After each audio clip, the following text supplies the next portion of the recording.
It's an absolute bloodbath out here. The past 24 hours, markets have been getting annihilated. Gold dumped 5.5%, wiping out 1.94 trillion. Silver dumped 19%, wiping out nearly a trillion. The S&P dumped 0.95%, wiping out 580 billion. Nasdaq down 2.5%, wiping out a trillion.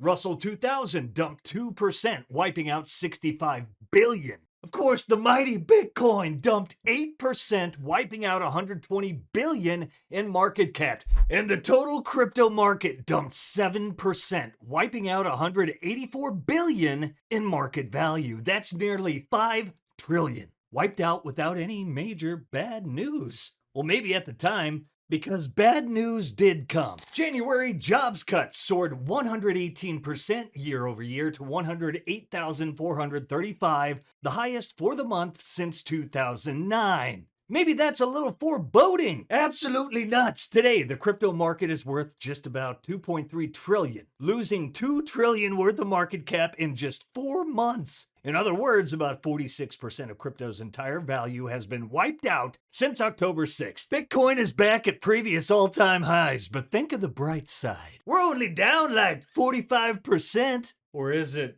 we're only down 45% so far? Either way, sats are on discount, boys, and this is when legends are made. We have massive new news out of the Epstein files. Michael Burry says Bitcoin is going to zero. And would you look at that? JP Morgan just said Bitcoin over gold is a long-term store of value. We got a massive show today, and believe it or not, the bullishness cannot be understated. And blood in the streets means it's time to eat, baby. Oh yeah.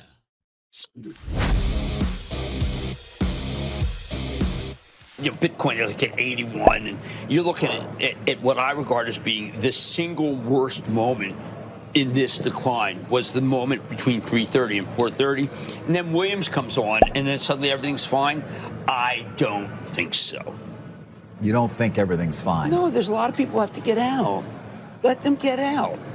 This is not what suddenly they wave a magic wand. We obviously have real issues.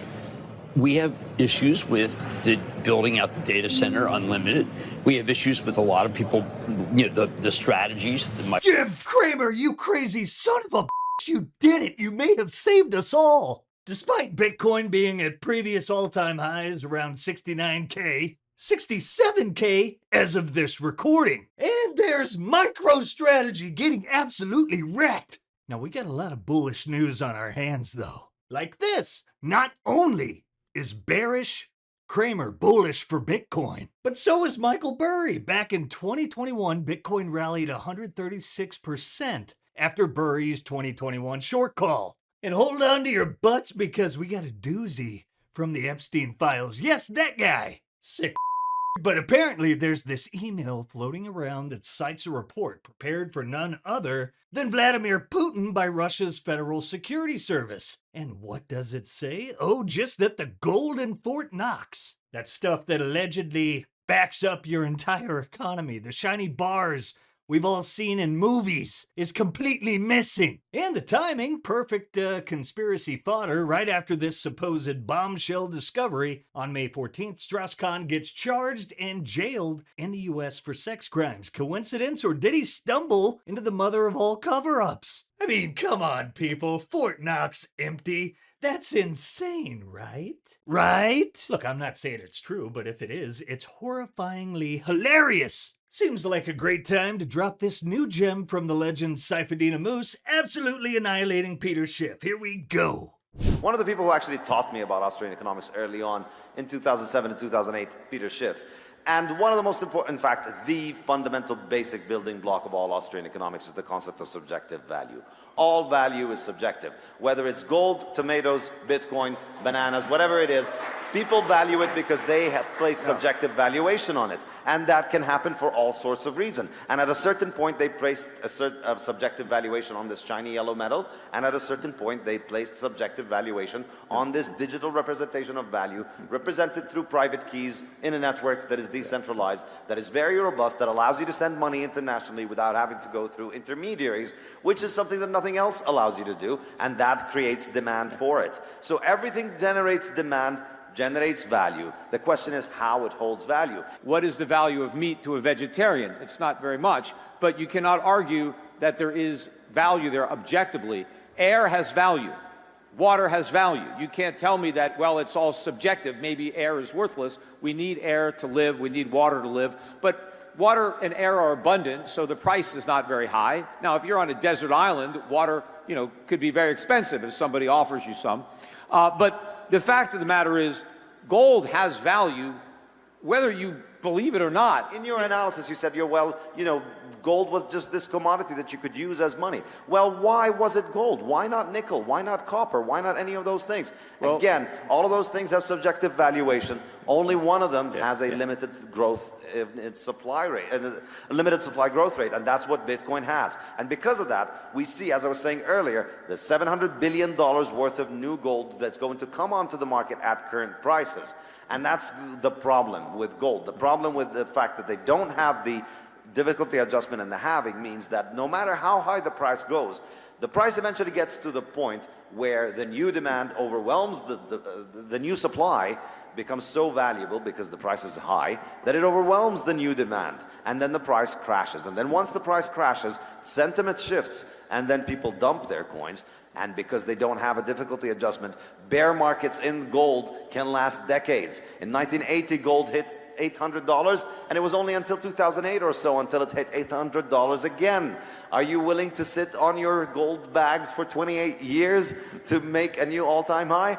Bitcoin, being advanced money, has a difficulty adjustment. If demand drops, if the price crashes, the difficulty adjustment ensures that miners can't make more Bitcoin, and then the halving comes along to bail us out and drop the supply by half and basically increase the price, because if the demand had gone down, the supply goes down even further. Gold doesn't have that, and so because it doesn't have that, it doesn't hold on to its value, and its bear markets can be much longer. There is no second best. Now, what if it wasn't the government shutdown? It wasn't the Epstein files, not the jobs report, or the Warsh announcement that actually caused this insane crash that we've all just witnessed. What if someone just fat-fingered it? We live in a simulation run by the sickest people on the planet. They see us as cattle, and our only chance of ending this madness is to separate money from state. This is when legends are made, my friends. We're about to bring it home, but before we do, look at our likes. 3 or 4 times, maybe. I gotta pump those numbers up. Those are rookie numbers in this racket.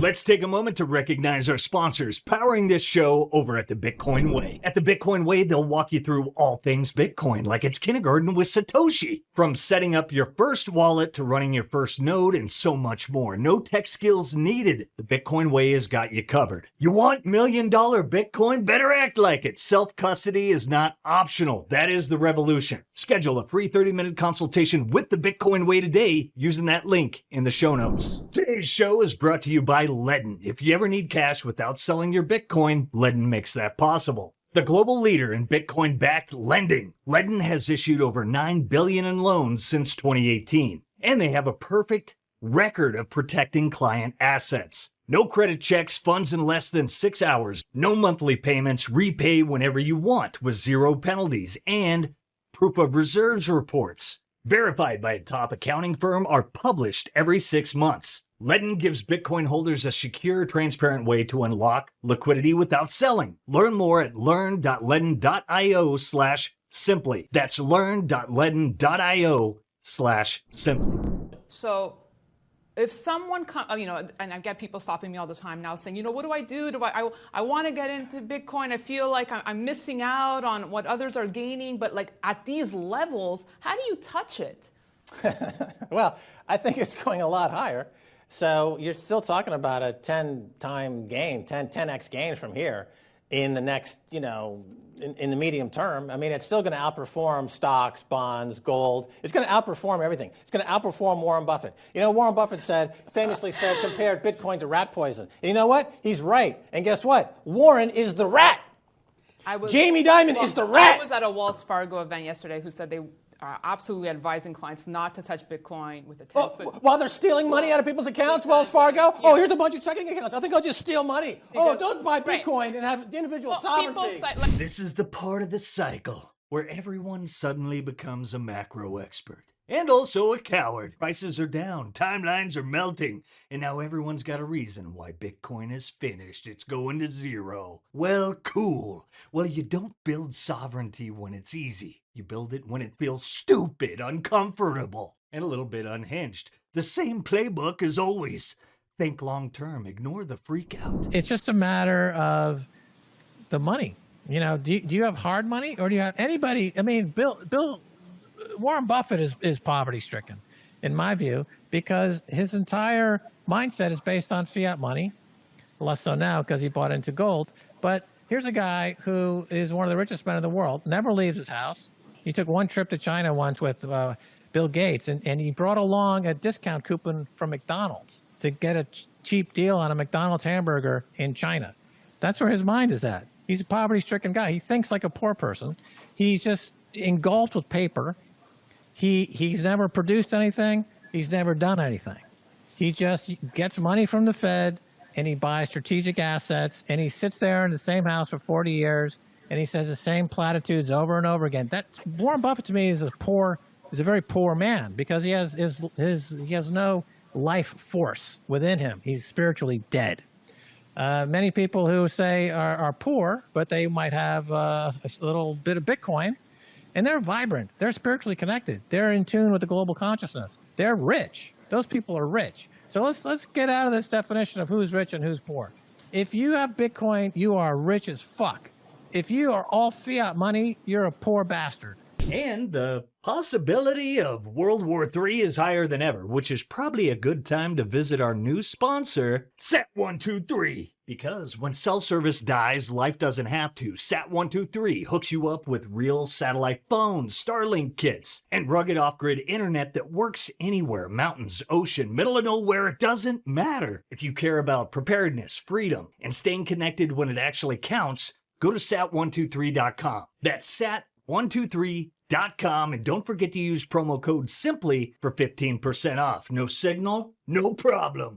What do you guys think of all this? Let us know down below. And don't forget to like, subscribe, and give us a pamp by sharing the Sound Money Gospel. Stay tuned. We got a lot of great stuff coming your way. Set those notifications for the best in Bitcoin news delivered to you daily. And I'll catch you all next time. Love you guys. Peace. If you prefer to go down with the ship, you.